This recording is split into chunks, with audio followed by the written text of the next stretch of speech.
Modus kejahatan korupsi anggaran tidak berubah dari tahun ke tahun. Hanya caranya saja yang dipermanis atau istilahnya bermain cantik. Aparat penegak hukum terkadang tidak tahu atau sekedar tutup mulut. Sementara badan audit anggaran seperti BPK dan BPKP cenderung menulis wajar tanpa pengecualian. Korporasi anti korupsi itu tidak terlalu dimunculkan. Gitu. Lebih banyak persoalan sosial masyarakat, layanan. Firdaus, ICW menelisik RAPBD DKI tahun 2015, benar ada kegiatan-kegiatan siluman? Ya, memang menarik kalau kita lihat perdebatan kemarin yang berujung angket antara eksekutif dan legislatif. Dikatakan salah satu yang jadi pokok masalahnya adalah ditemukan dugaan anggaran siluman atau lebih tepatnya kegiatan-kegiatan siluman. Ya, kalau kita bicara siluman kan sesuatu kegiatan yang tidak dibutuhkan, tidak menjadi prioritas, atau kalaupun juga misalnya harganya sangat kemahalan. Dan itu yang menjadi protes utama oleh Pak Ahok dan teman-teman di eksekutif begitu. Dan kami coba melihat lebih lanjut misalnya, karena juga Pak Ahok juga sudah melaporkan kepada aparat penegak hukum dalam hal ini KPK misalnya, dugaan penyimpangan untuk misalnya tahun di bawah 2015, artinya 2014, 13, 2012 itu yang dikatakan di media. Sudah juga menelisik APBD 2012, 13, dan 14? Ya, kita sedang melakukan penelisikan, menyisir, kemudian mentabulasi, begitu melihat apakah pola-pola yang ditakutkan di 2015 itu juga terjadi pada APBD 2014 ke bawah. Dan ternyata iya. Kita menemukan terutama misalnya untuk 2014 misalnya, kita ambil contoh misalnya untuk Dinas Pendidikan dan Sudin di bawahnya, gitu ya.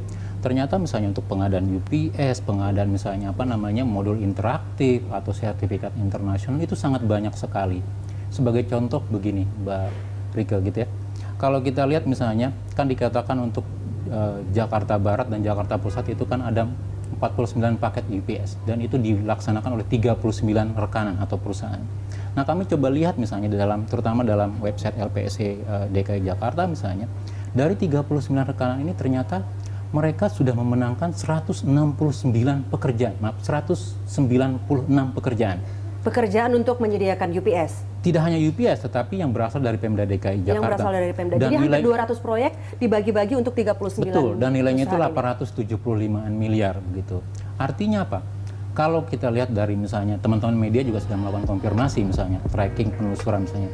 Kalau sebagian betul ke sekolah-sekolah, ke rekanan, alamat dan segala macam. Kalau dilihat sebagian rekanan misalnya beralamat fiktif atau dari gedungnya tidak memungkinkan misalnya sebagai penyedia jasa yang bonafit misalnya, maka sangat mungkin misalnya bahwa untuk pekerjaan-pekerjaan yang lain yang juga dilakukan oleh perusahaan tersebut setidaknya itu juga bermasalah gitu. Tetapi kan tidak hanya itu begitu. Artinya tidak hanya UPS atau perusahaan yang terkait dengan UPS, ada juga dinas-dinas yang lain selain dinas pendidikan gitu ya, kesehatan, pekerjaan umum, kebersihan dan seterusnya. Artinya ada sejumlah program kegiatan yang dianggap tidak prioritas, tapi kemudian menjadi dilaksanakan. Kegiatan yang dimasukkan dalam APBD DKI. Iya, betul. Tidak saja misalnya ada mekanisme pengusulan tidak menjadi prioritas, kemudian juga dari kewajaran pembayarannya itu juga menurut kami tidak wajar. Artinya juga ada indikasi markup atau penggelembungan dana di sini. Jadi tidak hanya dalam prosedur penganggaran, tetapi juga ada indikasi kerugian keuangan daerah. Saya ambil contoh misalnya begini. Kalau kita bicara tentang UPS misalnya, saya ambil contoh kebutuhan gitu ya. Untuk 2014 itu selain daripada sekolah-sekolah di Jakarta Barat dan Jakarta Pusat, itu juga ada pengadaan UPS untuk RSUD Cengkareng.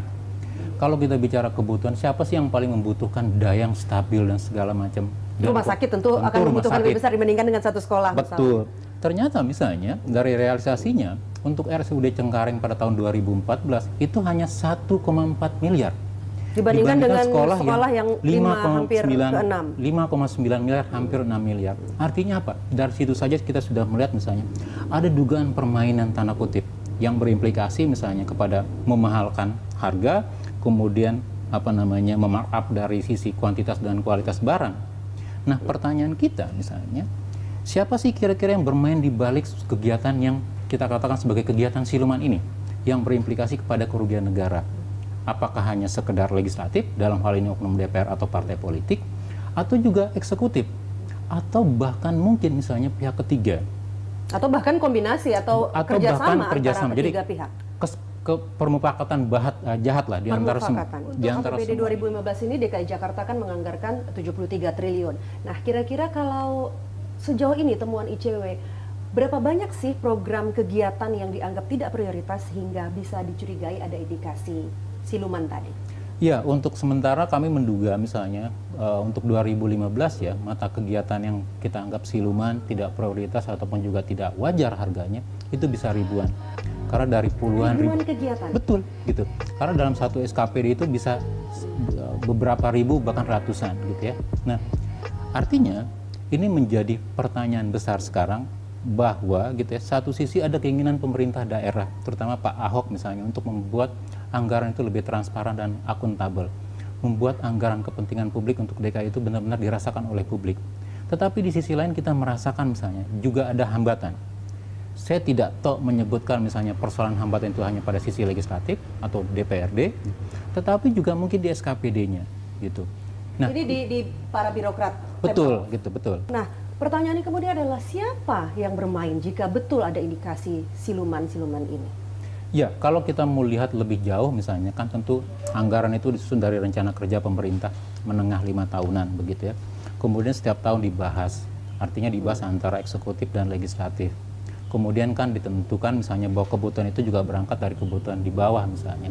Saya ambil contoh misalnya begini, kalau sebuah sekolah lebih membutuhkan misalnya sarana fisik misalnya, gedung sekolah atau penunjang, buku dan seragam misalnya, kemudian ujuk-ujuk dia mendapatkan UPS, pertanyaannya apakah berjalan mekanisme penganggaran, pengusulan anggaran? Nampaknya tidak. Atau skala prioritas tadi? Skala prioritas. Nah kemudian kan kalau kita lihat tentu misalnya di mana titik celahnya, ya saya pikir mulai dari politik anggarannya, perumusan anggarannya, sampai nanti disepakati menjadi sebuah peraturan daerah, kemudian sampai pelaksanaan pengadaan barang dan jasanya. Nah, kemungkinan tadi pertanyaan saya adalah pihak-pihak mana yang diindikasikan atau dicurigai bermain dalam anggaran atau kegiatan siluman ini, Bung Firdaus? Iya, kalau kita lihat dari proses jalannya anggaran, tentu paling sederhana kita bisa petakan paling tidak ada beberapa aktor potensial misalnya. Sisi eksekutif. Eksekutif itu mulai dari panitia lelang, SKPD, mungkin sampai level tertinggi di pemerintah daerah. Sekda, wakil gubernur, dan gubernur. Kemudian dari sisi legislatif, mulai dari oknum anggota DPR, komisi, badan anggaran, sampai partai politik di belakangnya. Yang ketiga tentu pihak ketiga, artinya rekanan yang selama ini tidak punya kompetensi, tidak punya apa, tetapi hanya sedikit dengan suap dan gratifikasi misalnya kepada oknum. Bisa mendapatkan proyek. Bisa mendapatkan itu. Atau malah misalnya menjadi lebih buruk lagi kalau ini menjadi permufakatan mereka bertiga begitu loh. Artinya memang diciptakan dari awal bahwa ini proyek atau anggaran untuk kita bancakan bersama-sama.